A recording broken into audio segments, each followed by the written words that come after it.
Does it embarrass you, and I know it must because it embarrasses me, this is not a loaded question, that the federal government continues, as we have for a while, to send money to dead people? And they cash the checks. You and I have talked about this a couple of years ago, and of course, we should not, that should not be happening. Today, we're diving into a heated exchange between Senator John Kennedy and the OMB director. It's all about the government sending out billions in checks to dead people. Yeah, you heard that right. We've got a lot to unpack, so stay tuned because it gets wild. And don't forget to hit that subscribe button so you never miss a breakdown of the latest political drama.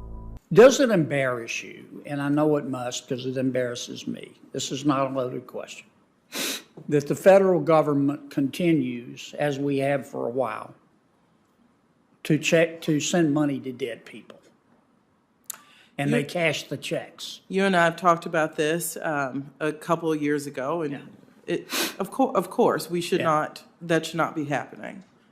Well, here's what I'm hoping that the administration will take a look at.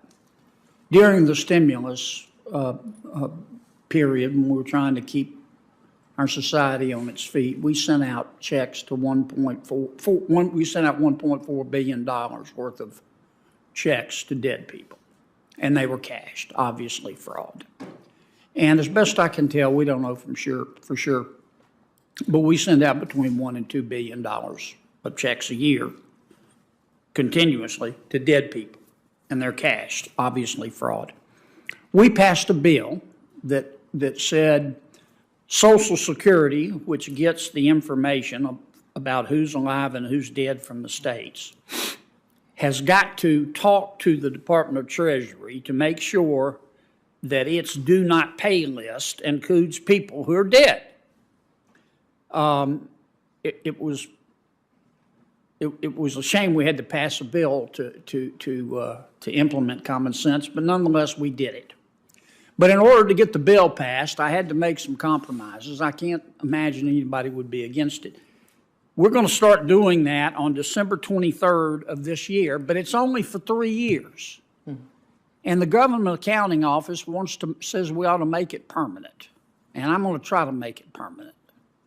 And I really wish, I'm not going to ask you today because I know you have to talk to the president, but if you could talk to the president and try to get a commitment to let's pass. I will. One of the things that was shocking to me is Treasury in the last administration and this list from Social Security had to develop an MOU to even share this database, and you would think it would be easy to do that. So I support you. I'd also ask you to work with us. We have a fraud proposal in the budget that make sure IGs have what they need, make sure we go after fraud in the UI system, where we saw transnational crime syndicates, frankly, take advantage of the system. So I'd love to work with you on that as well. Yeah. Last question. I noticed, I listened to one of the president's press conferences, and he said,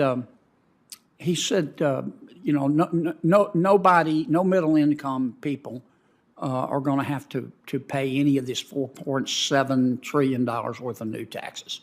Is that really accurate? I mean, isn't the administration proposing in its budget to roll back some of the provisions, many of the provisions of the 2017 Tax Cuts and Jobs Act? No, sir. So you're not arguing that we should roll them back? We are very clearly in the budget state that the president would support extending those tax cuts for those making under $400,000. Now, he does believe we should pay for those.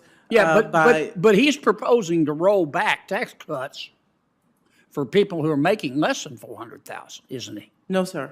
I think he's saying the Trump tax cuts, as we call them, expire in 2025. So the 24 budget does not. Some of them expire sooner.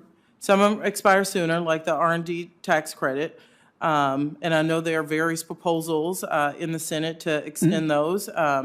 But on individual taxes, the president in black and white says he would support extending those. He would not support raising taxes on anyone under $400,000, but he thinks those over $400,000, ensuring that those are rolled back to pay for lower income, those under Senator Kennedy grilling the OMB director over fraud, government inefficiencies, and taxes. It's clear he's pushing for common sense changes, but as we all know, politics is never that simple. Let me know what you think in the comments below. Do you think Kennedy's on the right track, or is there more to the story? Make sure you hit that like button if you found this breakdown helpful, and don't forget to subscribe to the channel for more deep dives into politics and government news. Thanks for watching, and I'll catch you in the next one.